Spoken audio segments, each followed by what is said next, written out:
মেয়েরা হলো কি জানেন, মানে মায়ার জাল। মানে মায়ার জাল যে একটা ফাঁদ আছে, একটা ফাঁদ। এরকম ফাঁদ আমি বলি, বিষয়টা শুনেন।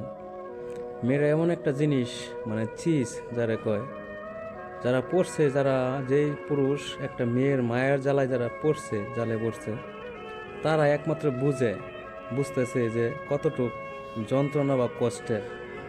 ঠিক আছে, কারণ একটা মেয়ে কিন্তু আপনার হাজব্যান্ড বলেন বা আপনার প্রেমিকা বলেন, যাই বলেন, যদি হাজব্যান্ড থাকে বা প্রেমিকা থাকে, ঠিক আছে, সম্পর্ক ঠিকই আছে বা সম্পর্ক করতেছে, যদি ওই মেয়েটা অন্য একটা পুরুষের ছোঁয়া পায়, ঠিক আছে, আমি এটা শিওর বলে দিতে পারি যে ওই মেয়েটা আপনাকে ভুলে যাবে।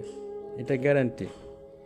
ভুলে যাবে কেন? কারণ মেয়েরা এমনই একটা জাত, ঠিক আছে, মানে মায়ার জাল যারে কয়, তারা মনে করলেন যে অন্য একটা পুরুষের ছোঁয়া পাওয়ার মাত্রই, ঠিক আছে, আপনার প্রেম যতই গভীর হোক, আপনার সংসার যতই ইয়ের হোক না কেন, তাই গেছে আপনার প্রতি ধীরে ধীরে তার মানে যে আবেগ বা যে ভালোবাসাটা আসছিল, সেটা একদম মানে আস্তে আস্তে কমে যাবে।